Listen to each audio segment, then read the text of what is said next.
Okay, so this video is just going to be a quick, easy rundown on how to download and set up the Afternoon Delight, or the efficient rocket design using generational algorithms project that I've created. First thing you're going to want to make sure of is that you have Unity installed.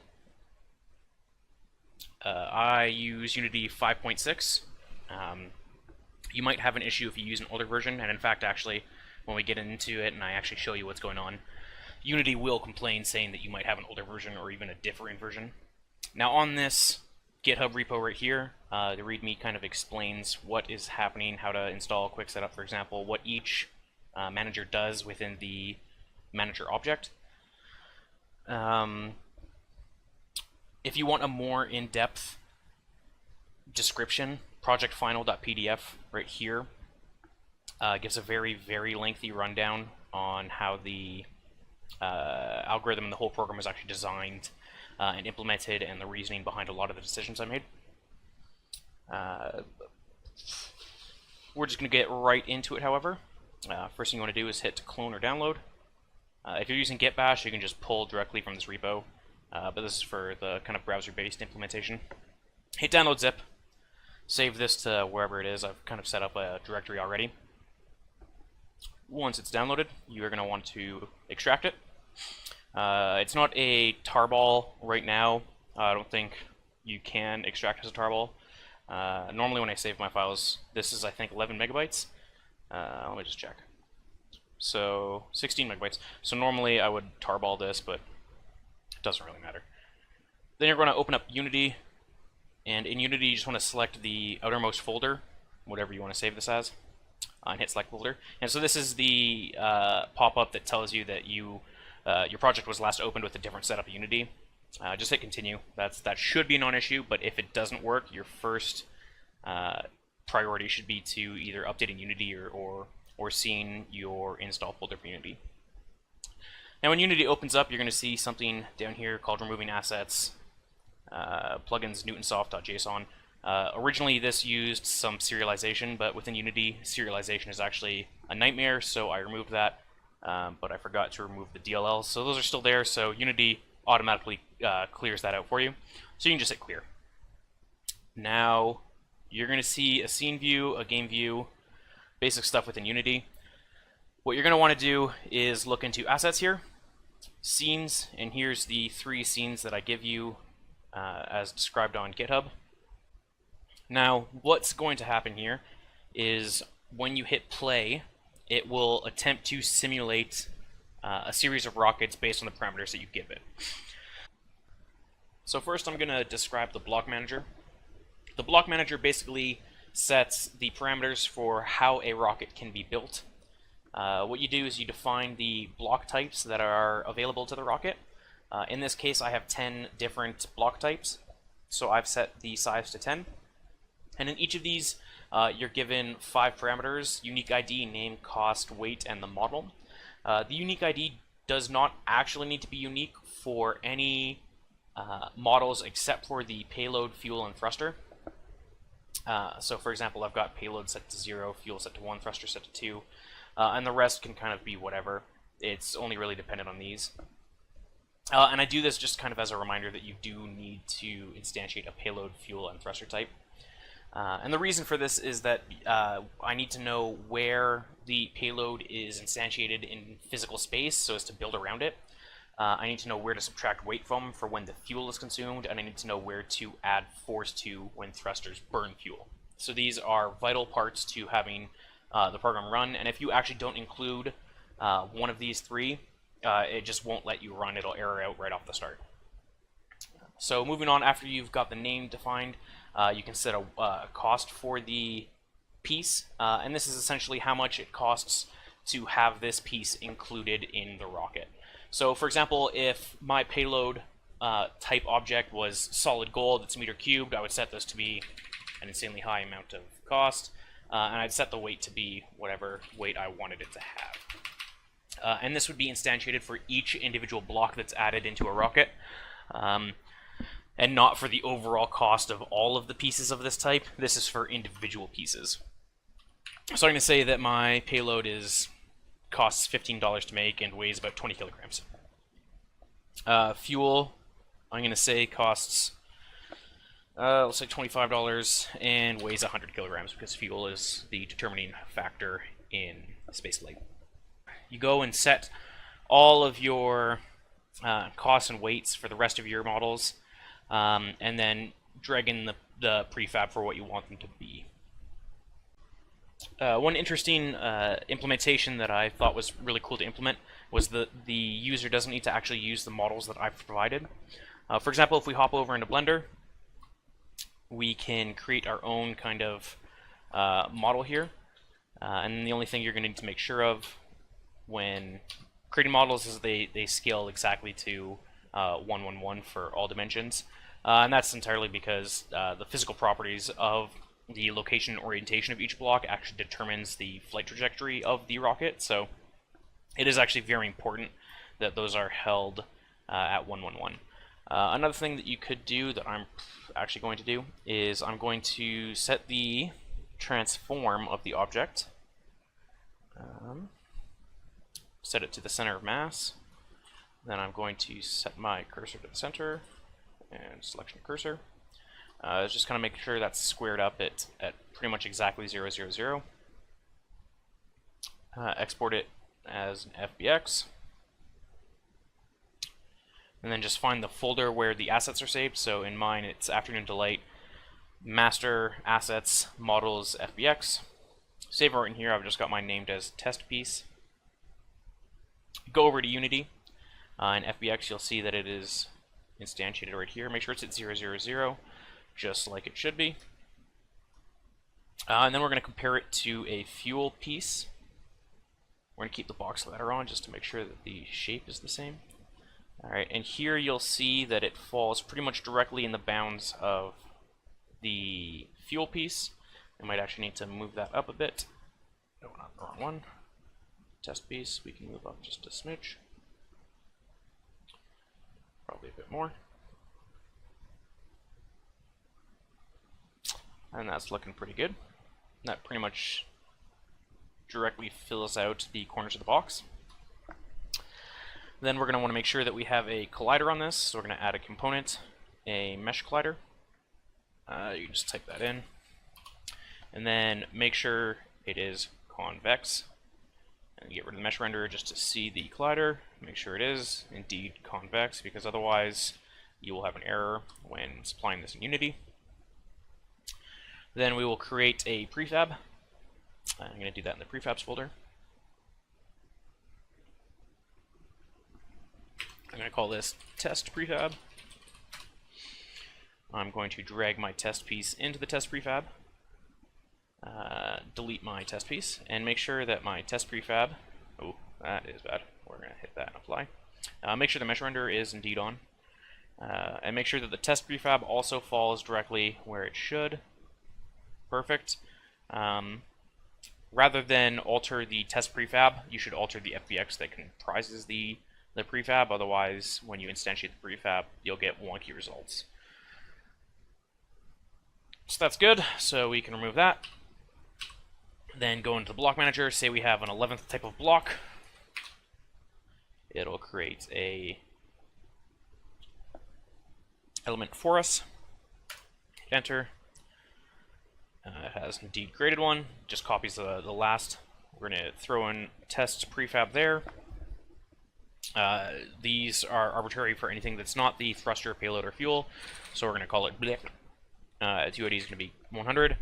The cost of weight do matter for what you're trying to achieve or simulate, so let's set these to 13. Let's make this relatively similar to the other pieces, and we'll say this costs 1/3 of a regular block, so we'll say this costs about 2. These units are all relative with one another, so they don't... you don't need to worry about conflicting units or anything like that. As long as they're all the same, the result should be scored relatively the same as well. Okay, so here's a really quick and simple way to get this set up and running. Just drag any one of these 3 scenes here in. Those are located in the assets folder in scenes. Drag any one of them in. I've got, let's go with a smaller unrealistic. This one's produced the most interesting results. So So when you're in here, these variables in here should all be set up for you. So all you need to do is run and hit play. And then as it plays, you can scroll on over to scene to kind of zoom out a bit. And you can see it using an evolutionary algorithm to attempt to fly the rockets. Now, in Edit, Project Settings, and Time, you'll notice that this time scale is at 60. You can up this to 100, and all this time scale does is increase the time it takes to run each simulation. Essentially, this is like regular time times 100. Back down to 1 is real time. So for the sake of a simulation, you kind of speed this up a bit. When doing simulations with a really large number of pieces, I would advise keeping this around 60. And that's simply because as it speeds up, say a simulation ends, Unity does all the time scaling through threading, so a thread might kill itself, and then the physics isn't done, so it's still attempting to find the position of this object after the thread's killed. For those not computer science savvy, essentially you're trying to look for something that doesn't exist, and you'll get something called a null error exception. So if you do get a null error exception, that is generally the case. It's documented under one of the known bugs. It will error out on you. Just turn your time step down in Project Settings Time, restart the simulation, and it should be fine to restart it. So if you're running this, for example, for like 12, 15 hours, like I have it at times, you don't want your time step set to 100, because when you come back after 5 hours, it will have errored out, and you will be upset because you've wasted all that time. So right now, it is still in Generation 0. There is about 1,000 individuals in this generation, so it will take a little while. What you can do when you want to finish, though, is in the game mode, press left control. That will signify to Unity that you want to end the simulation. So it will finish up mutating and simulating the current generation, and then it will output the result to you right on this screen right here. So I'm just going to wait for a couple seconds, because this shouldn't take more than 30 seconds, and a output will be produced.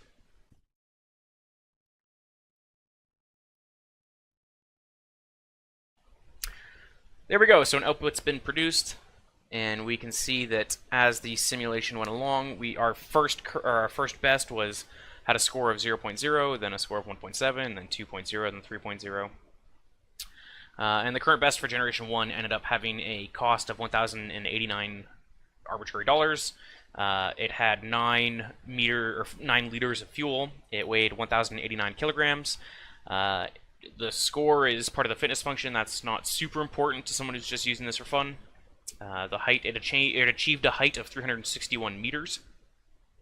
And it spent 1,397 ticks in the air. And again, ticks comes down to how fast your time speed is. So divide this by 100, it spent 13 seconds in the air real time.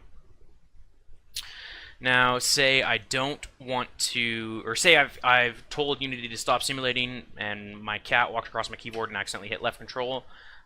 Because we're still within the simulation, it doesn't terminate until the generation's done. You can simply hit left control again, and it tells Unity that you don't actually want to quit the simulation and that it'll keep continuing. Now, the simulation continues indefinitely until the user tells it that you would like to end the simulation. So if you forget about this and leave it running on your desktop for about a week, when you come back in a week, it will still be running. And that's simply because I didn't want to put constraints on how long someone searched for. I simply put constraints on when they wanted it to end. Now what the individual manager does is, say we have a rocket, much like this one. The individual manager dictates the force of the fuel that you've provided. So we have objects here called thrusters, which again are required things. Now thrusters have an orientation. In my kind of rough, quick SketchUp of a thruster, I've assumed that orientation comes out this way. And what happens at each time step is this much newtons of force are pushed on this object in this direction. So the higher this number is, the more upward force or sideways force or whatever orientation the rockets have, the more force that happens. Additionally, we have these red cubes here. These are the fuel cubes. Each of these holds 1 liter of fuel. So in the individual manager, we consume 0.01 liters of fuel per time step. And again, it comes down to the time step that you have set in your project settings. The max individual size here dictates how large a rocket can grow. So for example, this one is, I'm not sure exactly, I'd have to count these here. It's some size, but basically this number here says it will never have more than, in this case, 1,000 blocks as part of the rocket. These green pieces here are the payload. These are the things that you want to try to build the rocket around to get into space. You can define how big your starting payload size is, and in this case it built a random kind of T shape or F shape in cursive, depending on how you look at it. And it just kind of, it randomly places that, but in a configuration where they're all conjoined, for example. The start individual size is how big you want your first generation of rockets to be. So in this case, this rocket is, oh, that's a good way of telling it. This rocket has 62 blocks as part of it. Next up is the mutation manager, and there are 6 variables in this one. First one being addition probability.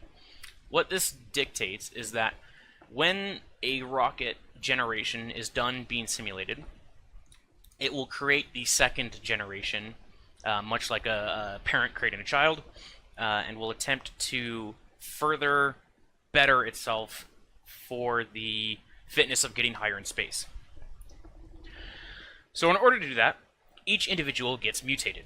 Let's find a block here. So this block here, for example, has a spot directly to its negative x direction, which is this way. It's positive y direction, it's negative z direction, it's negative y direction, but not in its negative z direction. So for each spot that's open surrounding each block, with the probability in this case of 50%, a new block will be added on each side. So this side has a 50% chance of a block being added, this side has a 50% chance, this side has a 50% chance, this side has a 50% chance, so on and so forth. And it does that for every open space that surrounds the block. Additionally, we have the do-nothing probability.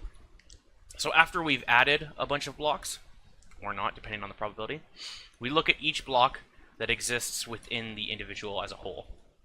So we'll go to this one, then this one, then this one, then this one, then this one, then this one, and it just iterates over all the blocks, and it asks the question, do we alter or delete this block?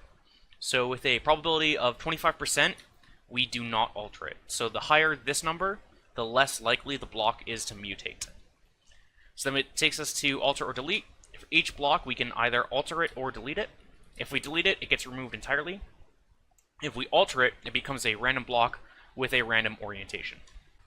So then we get the generation size, and what this number says is how many individuals per generation we attempt to simulate. Much like in evolution, strength in numbers, so the larger the generation size, the more individuals that you are simulating per mutation step.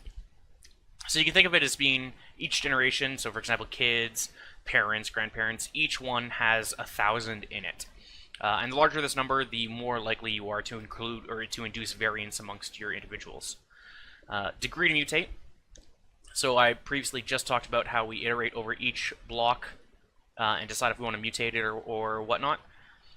The degree to mutate says how many times we iterate over each one. So if the degree to mutate was 2, we would look at this block twice, then this block twice, then this block twice, and so on and so forth. The number of generations which, and that number, or that lettering gets cut off, the number of generations which are the same is essentially, if we mutate, for example, here I'll kind of test this. If I set the generation size to really low, set that to 25, this will speed through generations really, really fast.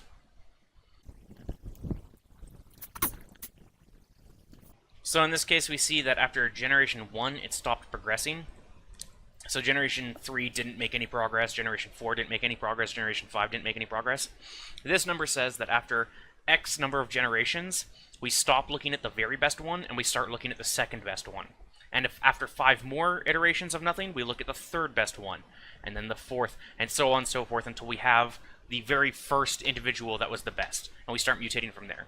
Now what this does is it stops us from attaining what's called local maximum, where we're kind of stuck in a search space that isn't going to end up with the optimal solution, but ends up with an okay solution, and we kind of can't get any better because we're forcing ourselves into that singular domain.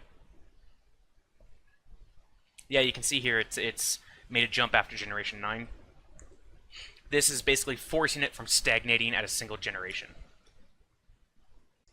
So that should be everything having to do with how to run this program.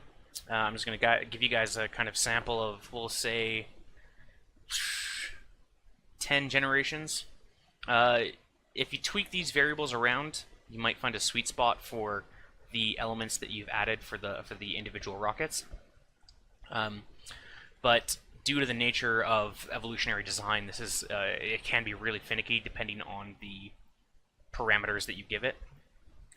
So I'm just gonna let this run for about 5 minutes, and I'll speed this up for you guys. And then maybe slow it down near the end so you can watch a couple rockets in the later generations actually fly.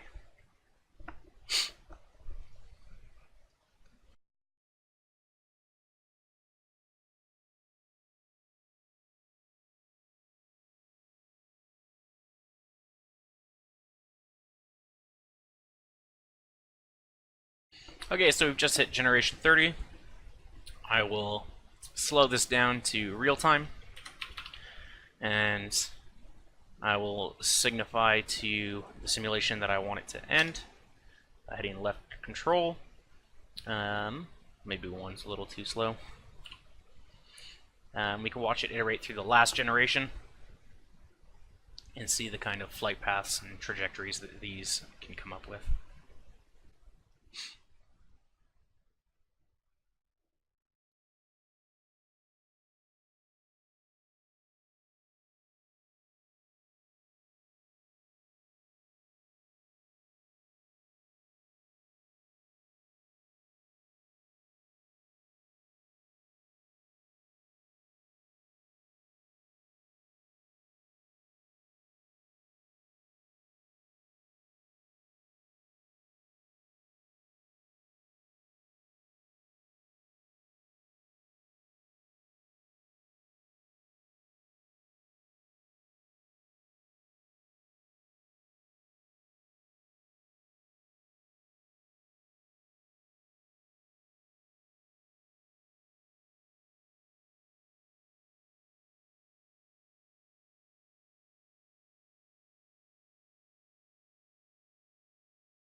Alright, and here is the